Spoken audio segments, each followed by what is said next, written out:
आप पहले अपना नाम। मैं चेयरमैन टीम एनजीओस।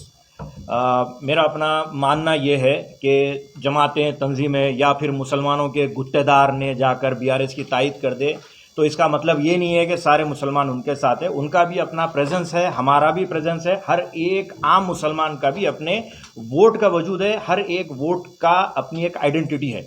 मुद्दा ये है कि बीआरएस पार्टी ने पिछले 9 साल में हर मामले में बीजेपी का साथ दिया।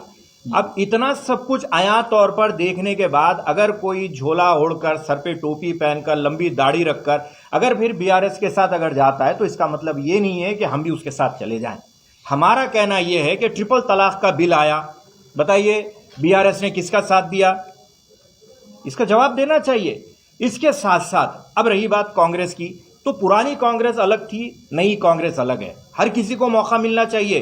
कांग्रेस भी 10 साल जो है सर्द बर्फदानों में रहकर आई है, उसे भी तजुर्बा हो चुका है। मुसलमानों के वोट बैंक का कांग्रेस ने एहसास किया है। एक सवाल आया था कि भाई क्या कांग्रेस से बात की गई? बिल्कुल बात की गई।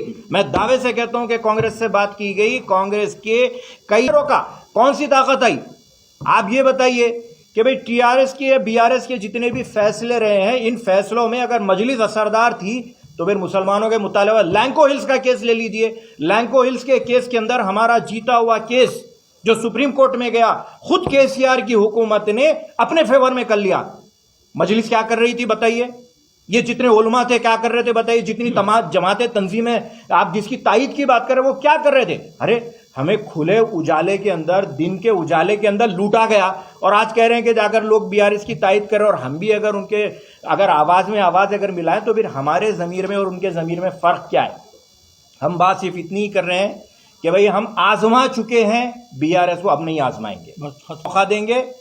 और एक बात, हम है दबे अंदाज में बात करते आ रहे थे, अब खुले अंदाज में भी तायद करेंगे